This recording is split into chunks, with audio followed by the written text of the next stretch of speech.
Smartvestor, selamat datang di video Smartvestasi. Sebelum kita masuk ke videonya, kenalan dulu ya sama Smartvestasi. Smartvestasi merupakan salah satu campaign dari program kolaborasi Sosiopreneur Indonesia dengan beberapa kampus seperti Unika Atmajaya dan UIN Jambi nih. Nah, pada video kali ini kita bakal bahas tentang seluk-beluk investasi dari dasar sampai juga tips and triknya buat teman-teman yang baru mau mulai investasi atau udah mulai tapi pengen tahu cara cerdasnya supaya lebih tepat lagi. Sebagai latar belakangnya, teman-teman tahu nggak sih kalau ternyata selama masa pandemi COVID-19 ini, investor tanah air itu meningkat lebih dari 50% dari sebelumnya loh. Berasa banget ya ternyata pertumbuhan jumlah investor Indonesia yang berkembang. Hal ini tentunya baik juga nih buat pergerakan pasar modal di Indonesia supaya terus bertumbuh. Nah, semoga yang nonton ini merupakan salah satu dari 50% investor yang baru mulai investasinya ya. Nah, kebayang nggak sih kalau ternyata para investor baru tersebut hanya modal nekat saja untuk menginvestasikan uangnya. Untuk itu, kami akan berikan edukasi kepada teman-teman bagaimana berinvestasi secara aman dan kenapa sih generasi milenial harus berinvestasi sejak dini. Tonton sampai habis ya. Sebelum kita belajar lebih banyak lagi mengenai investasi, sekarang kita perlu tahu dulu apa nih definisi investasi. Secara sederhana, investasi itu adalah cara kita menempatkan dana kita pada instrumen investasi tertentu. Tujuan investasi ini supaya kita mendapatkan return atau hasil dari penempatan dana kita. Nah, sekarang ayo kita lihat kelompok-kelompok atau pengkategorian investasi. Pada dasarnya kita bisa mengelompokkan investasi itu menjadi dua. Berdasarkan jangka waktunya, investasi bisa dikatakan investasi jangka pendek, bisa juga dikatakan investasi jangka panjang. Apabila kita menempatkan dana kita pada instrumen investasi dan returnnya itu antara 1 sampai 3 tahun, nah ini namanya yang disebut sebagai investasi jangka pendek. Kalau returnnya itu akan kita dapat setelah 3 tahun, ini disebut sebagai investasi jangka panjang. Untuk contoh-contoh investasi jangka panjang itu bisa berbentuk deposito, bisa juga berbentuk ORI atau obligasi retail Indonesia. Ada juga yang disebut sebagai reksadana pasar uang. Nah, bentuk lainnya bisa juga SBR, jadi saving bond retail. Atau kalau sekarang yang banyak kita kenal itu sebagai peer-to-peer lending. Sedangkan kalau kita mau berinvestasi jangka panjang, ada banyak sih contohnya, misalnya logam mulia, emas, bisa juga berinvestasi dalam bentuk properti, berbagai jenis-jenis properti. Nah, itulah kira-kira contoh-contoh dari investasi jangka panjang dan jangka pendek yang bisa kita lakukan, yang bisa kita lihat dalam kehidupan sehari-hari kita. Nah, ada banyak kan contoh-contoh instrumen investasi yang teman-teman milenial bisa lakukan, tinggal pilih aja.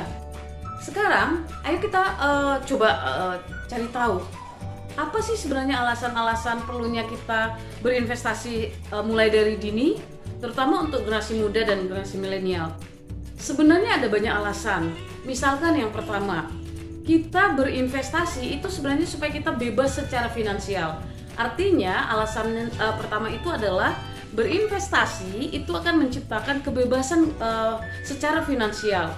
Kita suatu saat akan bekerja, kemudian kita suatu saat akan pensiun. Tetapi kalau kita berinvestasi lebih dini, seberapapun besarnya investasi kita, pada dasarnya kita itu sedang membentuk sebuah rencana supaya suatu saat kita punya kemandirian secara finansial.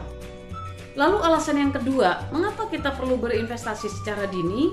Itu kita sebenarnya sedang mempersiapkan dana pensiun tambahan.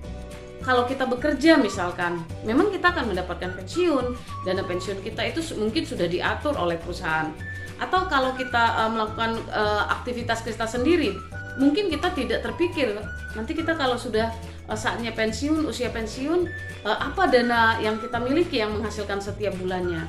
Nah, melalui investasi secara dini, itu sebenarnya yang kita lakukan itu adalah mempersiapkan ketika kita sudah tidak produktif, dana pensiun kita itu sudah. Kalau kita berinvestasi secara dini, kita sedang berusaha untuk menciptakan tambahan income untuk kita selain pekerjaan kita. Ini yang biasa dikenal sebagai passive income, pendapatan yang pasif. Jadi sebenarnya investasi itu kita tempatkan dana kita akan mendapatkan hasil tanpa kita harus melakukan pekerjaan-pekerjaan untuk investasi kita itu menghasilkan hasil yang kita inginkan. Dia akan bekerja sendiri. Nah, kira-kira yang terakhir apa? Mendapatkan return yang tinggi. Artinya apa? Kan kalau kita berinvestasi teman-teman, kita bebas memilih instrumen investasi apa yang sedang cocok, instrumen investasi apa yang kira-kira profitable atau menguntungkan. Ketika kita berusaha memahami berbagai informasi tentang instrumen investasi, lalu kita tepat menggunakan atau menanamkan dana kita pada instrumentasi, investor pemula itu cenderung ingin mendapatkan hasil investasi yang menguntungkan, yang profitable untuk mereka. Tapi itu tidak mudah. Karena apa? Berinvestasi itu ada banyak resikonya. Ada investasi yang berisiko tinggi dan juga memang ada investasi yang berisiko rendah. Tetapi ada banyak hal yang perlu kita perhatikan, terutama kalau kita adalah investor pemula. Nah, supaya ketika berinvestasi itu kita tidak rugi, namun kita mendapatkan manfaat atau return yang baik, kita perlu belajar tips-tipsnya. Nah, tips apa saja yang harus kita perhatikan kalau kita mau melakukan investasi? Yang pertama adalah, yang pertama sekali penting kita lakukan, kita harus membekali diri kita dengan informasi yang kita butuhkan.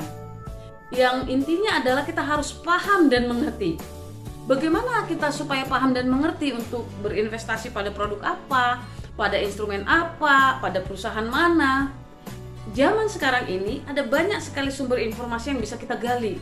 Bisa dari internet, bisa dari YouTube, atau bisa juga langsung membaca textbooknya. Dengan demikian kita berusaha mencari tahu apakah besarnya uang kita, apakah cash flow keuangan kita cocok untuk investasi tertentu. Intinya teman-teman, Anda harus bisa membuat keputusan berinvestasi dengan hati-hati. Jangan sembarangan untuk meletakkan investasi Anda. Oke? Nah, tips yang kedua, kalau kita berinvestasi, ketika kita ingin memutuskan mau investasi pada produk apa, tolong periksa. Kita harus cek apakah produk yang akan kita investasikan itu, apakah perusahaan yang menawarkan instrumen investasi untuk kita itu terdaftar atau mendapatkan izin dari OJK atau Otoritas Jasa Keuangan. Nah, kalau tidak jelas perizinannya, jangan investasikan di tempat itu. Itu nanti kita bisa terkena yang namanya investasi bodong. Nah, kita tidak mau yang seperti itu ya. Tips berikutnya, kalau kita investor pemula itu adalah perlu kesabaran, perlu kehati-hatian, karena berinvestasi itu tidak semudah kita membalikkan tangan. Karena apa? Ketika kita berinvestasi, kita harus sabar melihat berbagai fenomena bisnis dan ekonomi yang ada. Misalkan, kalau kita mau berinvestasi jangka pendek, misalkan pada saham, kita lihat saat ini sektor apa yang sahamnya bagus, bidang usaha apa yang sedang berkembang di masyarakat, sehingga kita nanti ketika sudah bisa menentukan sektor-sektor yang bagus, nah kita berinvestasi pada sektor itu. Kemudian kita tidak boleh gegabah, tidak juga emosional gitu ya, karena mungkin kita milenial, kita pemula, kita tuh dengan terburu-buru memutuskan oke, investasi pada sektor A saja, bukan pada sektor B tanpa melakukan riset. Nah, ini tidak boleh, ini sangat beresiko. Berinvestasi itu harus hati-hati, harus sabar, tidak emosional, dengan cara mencari informasi yang bisa membantu kita untuk memutuskan kita mau investasinya pada short term atau long term, pada jangka pendek atau jangka panjang. Kalau kita investasi domestik misalkan, di Indonesia misalkan, sektor usaha apa yang akan berkembang di masa mendatang dan saat ini. Kemudian kalau kita mau berinvestasi pada sektor-sektor tertentu, kita usahakan, kita dapatkan informasi yang lebih lagi, sehingga kita bisa mantap memilih investasi kita mau kita letakkan di mana. Tips lain, melakukan diversifikasi.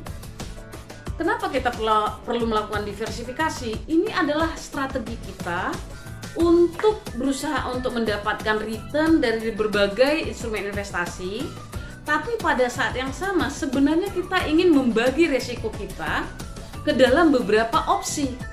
Karena misalkan kita menginvestasikan semua dana yang kita miliki itu pada obligasi, tapi karena kondisi tertentu keuntungan di obligasi tidak baik, maka kita akan kehilangan potensi pendapatan kita karena kita menginvestasikan pada satu instrumen saja. Atau misalkan semua kita investasikan pada instrumen investasi jangka panjang.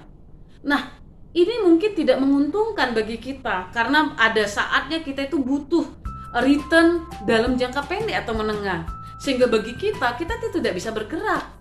Oleh karena itu, ketika kita melakukan investasi, penting kita memperhatikan bagaimana kita meletakkan diversifikasi dana yang kita miliki.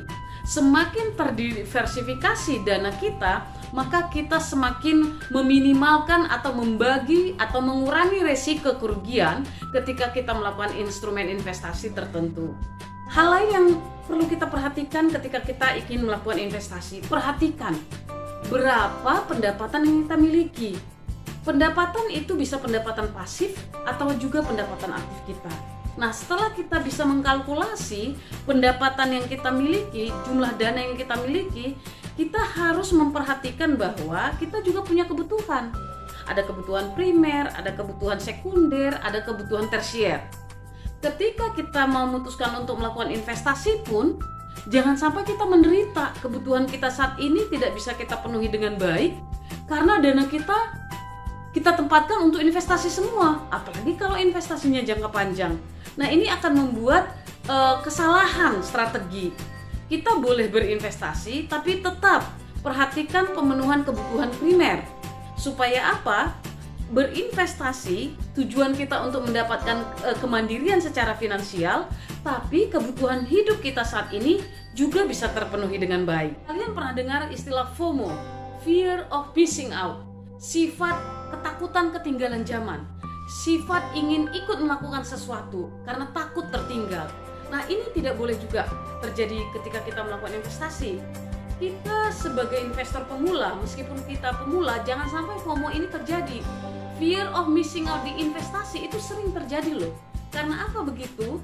Saat ini zamannya media sosial. Saat ini kita bisa mendapatkan informasi dari berbagai informasi dari internet.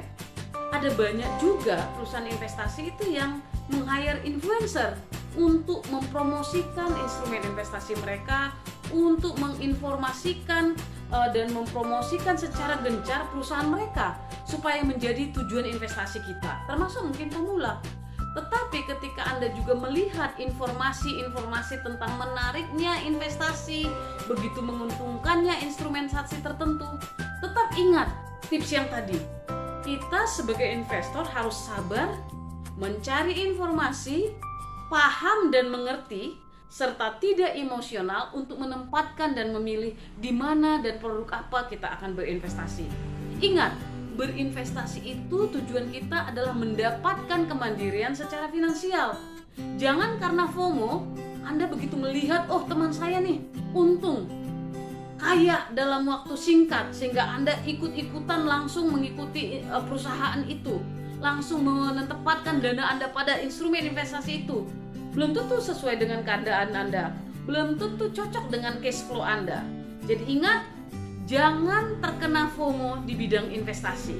Walaupun ada banyak informasi yang ditawarkan kepada kita, yang pertama sekali harus kita pastikan ketika kita memutuskan mau berinvestasi itu adalah legalitas dari perusahaan itu. Jika perusahaan investasi itu mendapatkan izin resmi dari pemerintah, dalam hal ini Otoritas Jasa Keuangan, maka perusahaan itu akan memiliki profil di laman atau website OJK. Jadi pastikan terlebih dahulu bahwa perusahaan itu secara legal mendapatkan izin usaha di bidang investasi dari Otoritas Jasa Keuangan. Jadi gimana nih buat para smart investor? Udah tertarik berinvestasi? Jangan takut, karena sudah banyak kok orang-orang yang sukses untuk berinvestasi. Bahkan investor-investor muda pun banyak yang sudah melakukan investasi di usia muda. Seperti Raditya Dika. Kemajuan teknologi menyebabkan instrumen investasi semakin bervariasi dengan berbagai penawaran yang menarik. Sebelum berinvestasi, pastikan untuk cek apakah lembaga investasi telah terdaftar di Otoritas Jasa Keuangan ya. Nah, mungkin itu beberapa hal tentang investasi dan tips aman berinvestasi bagi teman-teman pemula yang ingin melakukan investasi. Sekian dari kami. Let's invest for a better future.